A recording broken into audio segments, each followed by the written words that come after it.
বিজয় ও নীলা বিছানায় শুয়ে আছে। নীলা ভাবছে কাল তো আমার বাপের বাড়ি যাব, ওরা ঠিকঠাক আমার জামাইকে সম্মান করবে তো। তখন বিজয় বলল, কিরে কি ভাবছো এত, ঘুমোবে না? হ্যাঁ ঘুমাও না, কে তোমাকে বারণ করেছে? বারণ করেছো তুমি। কিন্তু কিন্তু কি? বিজয় নীলাকে জড়িয়ে ধরে আদর করতেই, এ কি করছো?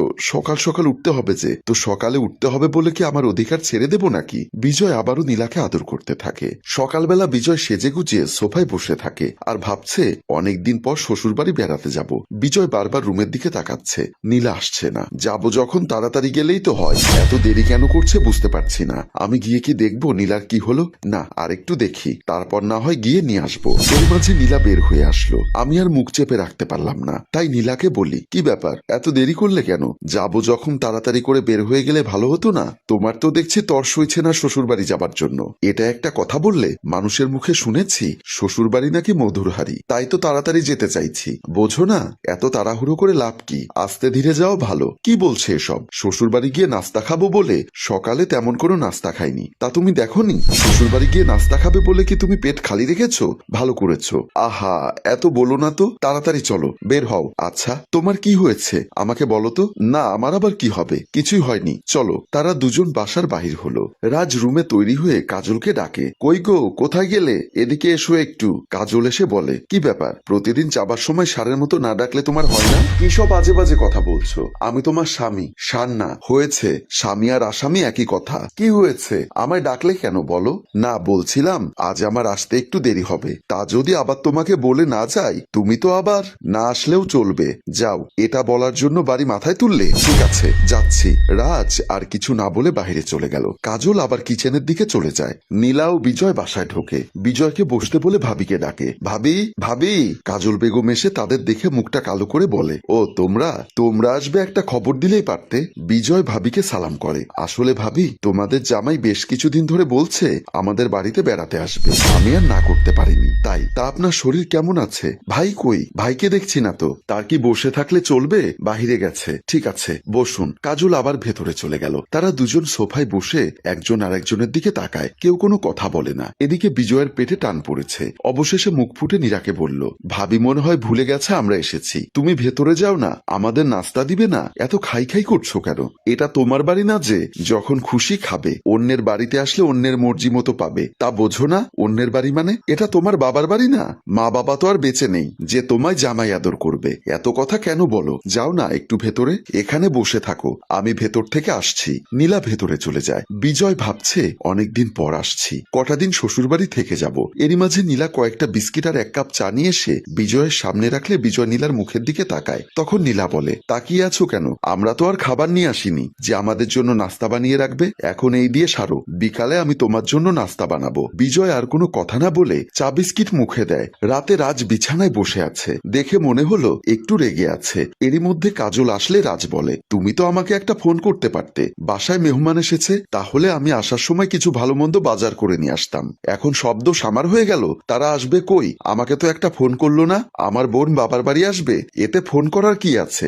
জামাই মানুষ কি মনে করবে বলো তো? এত চিন্তা করার কি আছে? কালকে ভালো মন্দ কিছু একটা রান্না করব, এত টেনশন করো না তো। রাত হয়েছে, ঘুমোও। কাজল আর কোনো কথা না বলে শুয়ে পড়ল। নীলা ও বিজয় বিছানায় দুজন দুদিকে শুয়ে আছে, কেউ কারোর সাথে কথা বলছে না। দুজনের মন খারাপ। নীলা মনে মনে বলছে, কত করে নিষেধ করেছি, আমার কথা শুনলো না, ড্যাং ড্যাং করে চলে এলো। আমি আমার জামাইকে ভালো মন্দ আপ্যায়ন করতে পারছি না। এদিকে বিজয় ভাবছে, কি ব্যাপার, আমরা এতদিন পর আসলাম, ওরা খুশি হবে মনে করেছিলাম, ওরা বেজার হলো আমাদের দেখে। যাক, কপালে যা আছে। বুঝলাম না, ওরা কি আপ্যায়ন জানে না নাকি আমাদের অবহেলা করছে? কোনটা? নীলা উঠে বসে বলে, ঘুম আসছে না তোমার? ঘুম আসবে না কেন? ঘুমলে ঘুম আসবে। তোমার ক্ষুধা লেগেছে তাই না? আরে না, আমার ক্ষুধা লাগবে কেন? ভাবছিলাম না কি খেয়েছো দেখেছি তো। তুমি একটু অপেক্ষা করো, আমি আসছি। নীলা রুম থেকে বের হয়ে গেল। তুমি আবার কোথায় গেলে এত রাতে? নীলা কিচেনে গিয়ে দেখে বাহিরে কিছু নেই, তাই ফ্রিজ খুলতে যাবে, দেখে ফ্রিজে তালা মারা। আর কোনো উপায় না পেয়ে চানাচুর আর 1 গ্লাস পানি নিয়ে বের হয়ে যায়। রুমে ঢুকে বিজয়কে বলে, বিজয় উঠে বসো, এসব খেয়ে নাও। বিজয় নীলাকে দেখে উঠে বসে বলে, তুমি এসব কি করছো? আমার ক্ষুধা পাইনি তো। আমি তো জানি তুমি আমার সামনে। নাও, অল্প চানাচুর মুখে দিয়ে পানি খেয়ে নাও, তারপর ঘুমো। নীলা, কেন এমন করছো? তুমি কেন কষ্ট পাচ্ছ?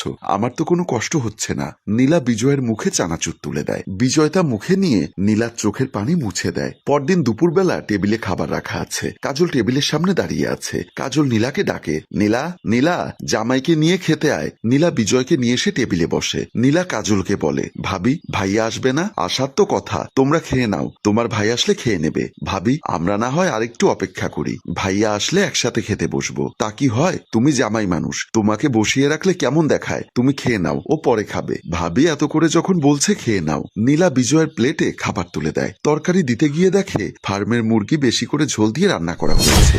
বিজয় ফার্মের মুরগি খায় না। নীলা একবার তরকারির দিকে তাকায়, আবার বিজয়ের দিকে তাকায়। তাদের মুখে কোনো কথা নেই। তখন কাজল বলে, কিরে নীলা, তোর জামাইয়ের প্লেটে তরকারি দিচ্ছিস না কেন?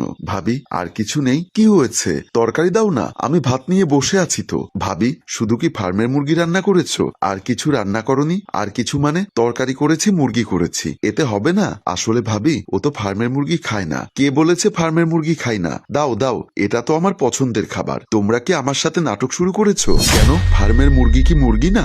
আসলে ও ফার্মের মুরগি খায় না তো তাই। তাছাড়া জামাইয়ের জন্য কি অন্য কিছু রান্না করা যেত না? সে তো তোমাদের বাড়ির জামাই। এরই মাঝে রাজ এসে বলে, সরি আমার একটু দেরি হয়ে গেছে, ওদের এখনো খাবার দাওনি? দেখো না তোমার বোন বলছে ওর জামাই নাকি এসব খায় না। কি ফার্মের মুরগি কেন রান্না করেছো? তোমাকে তো ফার্মের মুরগি রান্না করতে বলিনি, ইলিশ মাছ, গরুর মাংস এসব আনতে বলেছি। ভাই আমার কোনো অসুবিধা নেই, আমি খেতে পারবো। কেন জোর করে খেতে চাচ্ছ, যা কোনোদিন খাওনি? ভাই আমি এই বাড়ির মেয়ে নই, কেন আমার স্বামী আপ্যায়ন পাবে না? তোমার মা বোন আসলে কি এসব দিয়ে ভাত দাও? তোমার বোন বোন, আমার বোন কি বোন নয়? কেন তোমাদের এই বৈষম্য আচরণ? দর্শক, আমাদের এই গল্পটি আপনাদের কেমন লাগে তা অবশ্যই কমেন্ট করে জানাবেন। গল্পটি ভালো লাগলে লাইক, কমেন্ট এবং শেয়ার করতে ভুলবেন না। গল্পটির সংগ্রহ আয়ুব মাহমুদ, পরিচালনায় রেজাউল কবির চৌধুরী, প্রযোজনায় এফ এ নয়ন চৌধুরী। ধন্যবাদ।